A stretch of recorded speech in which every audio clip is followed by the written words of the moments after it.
Hello, folks. I'm delighted to be talking to you about a project I led with my peer, Dr. Nolwenn Monnier from the EUT Paul Sabatier in Toulouse, and during which we led an applied telecollaboration for our business students. So let me give you a little bit of background into languages at the ATU Galway City campus. So first of all, languages are only offered at the moment by the Galway International Hotel School and the School of Business in their various programs. All language modules, whether it's German, Spanish, French, or Irish, are electives, and we tend to have a very mixed cohort of learners. As a rule of thumb, roughly in French year one, we tend to recruit between 90 to 100 students between the two schools, which is a good number. However, there can be issues sometimes with the group. So for instance, with the business group I have in year one, there can be some issues with motivation and sometimes with the levels.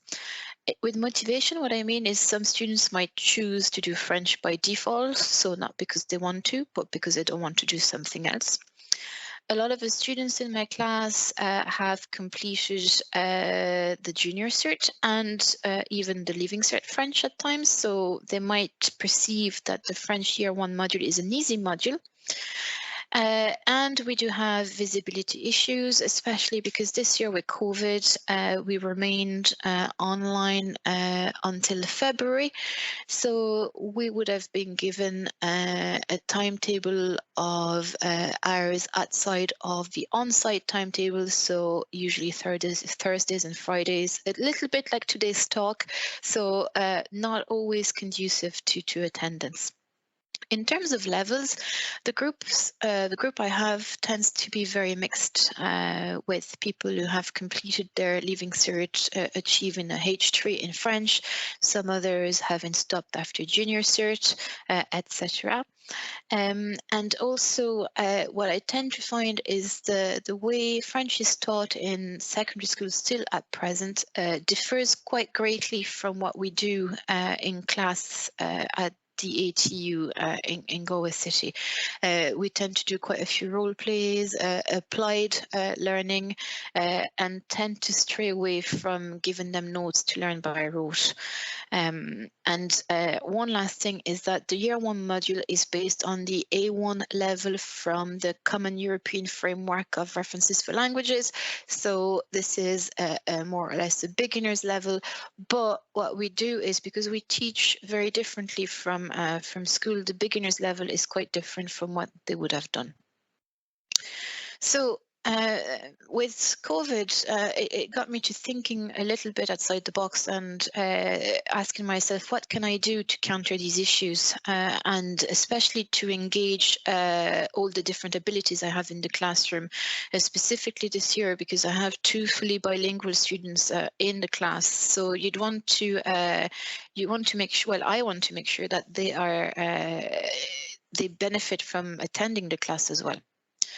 So that's why with my peer in Toulouse, having met before when she was doing her Erasmus visit in Galway, we talked a little bit online and tried to see if we could put a telecollaboration in place together, with the idea of obviously improving the linguistic components and competencies of our students, but also getting them to engage in the cultural and intercultural exchanges with their peers. And what's quite interesting for me in Ireland, in the Irish context, is that quite a bit of research has been done on telecollaborations in degrees for which the language is a core subject, but to date nothing has been done about the language and electives. So I was quite keen to get that working. So the goals of the telecollaboration were several. It was, as I said to you, to improve the language and cultural skills of my students, to also make sure it was applied to business, so to make it different from Cert French and to kind of try and give them an approach that complemented their program. We also worked at scaffolding it because we were aware that it might have been the first time for the students to engage in such a piece of work, and it was the same for us, I guess. We wanted to ensure that we could engage all the different abilities. And for me as well, one last goal was to try and get the students aware and motivated about Erasmus so that they might engage in an Erasmus exchange in France later in their degree. One of the bonuses as well is because we applied it in the business context, I got to teach them about translation interpreting, which is something I really, really love and I'm an expert in. And I really wanted to ask the following research question, whether a telecollaboration would lead to better engagement, better retention, interest in Erasmus, and better Franco-Irish links. The presentation I'm giving you today is based on very preliminary results because we're still collecting data, but I think some of them are quite interesting. So what about the actual collaboration? Well, for the ATU side, I made it part of a cultural project worth 15% of the total mark. I wanted the students to engage with it over semester 2 for at least 8 weeks of the semester, with the idea that we would be back on campus after January. And in order to adopt the scaffolded approach I spoke to you about, we had 6 different activities. The six different activities were broken down as follows. The first one was a series of questions to research at home about translation and interpreting applied to business and their knowledge of it. The second piece of research was to do with localization, and they had to answer some of those questions in French, post that work online and get feedback from their French peers, and vice versa. The third activity was to do with emailing their peers and responding to emails they were receiving. The fourth one about phoning, so leaving a message on an answering machine and also engaging in a conversation. The fifth activity was to build up their portfolio with all the 4 different tasks done before, and the last one was to engage in feedback over the overall telecollaboration. So in terms of technology, the first activity was carried out via the notebook and the announcements. We were supposed to do that in class, but again, I'll come back to that at the end. There were COVID issues there that were problematic. The second activity was for them to do and post on the OneDrive so that their French peers could have access. And then the email activity, obviously via email, and the phoning, we left it up to them to whatever worked best for them. So here are some results of comments we've gathered from the students so far in what worked well for them.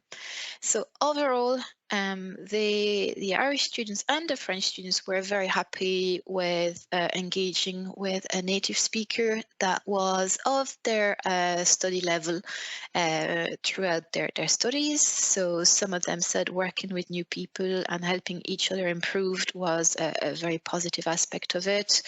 The French speakers noted that they really liked communicating with the natives and the Irish students.